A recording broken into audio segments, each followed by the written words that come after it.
May balik na ang 24/7 nga regular operation sa Mactan Cebu International Airport kun MCIA. Pipila ka adlaw human usa ka dakong eroplano sa Korean Air mi overshoot o milapas sa runway. Ani ang report ni Nico Sereno.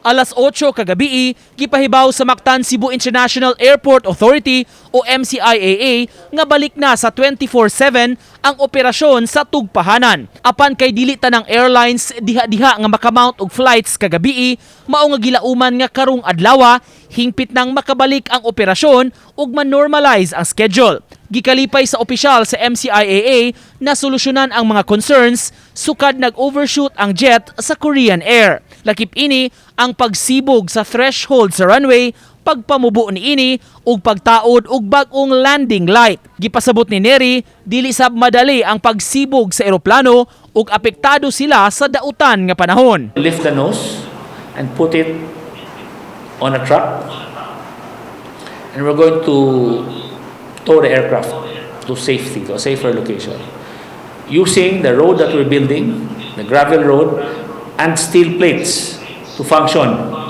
as the tarmac rather than magsiminto pata or mag-asfalto.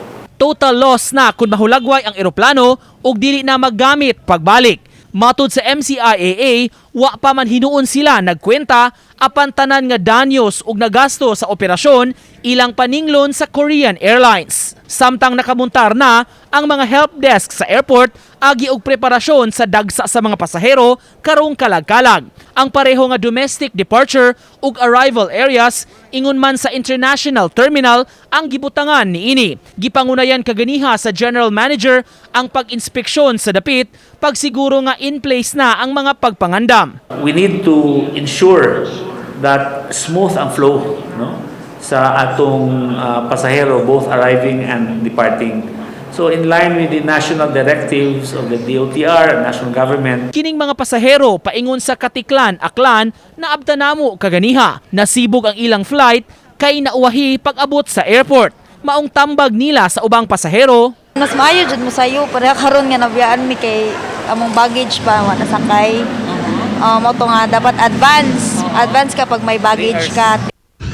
Samtang tungod sa epekto ni Bagyong Paeng, pipila ka flight sa Mactan Airport ang kansilado karon. Hangtod alas 11 kaganihang udto, kansilado ang mga flights padung ug pabalik sa Surigao ug Camiguin. Uban ni Godfrey Relien, Nico Sereno, Balitang Bisdak.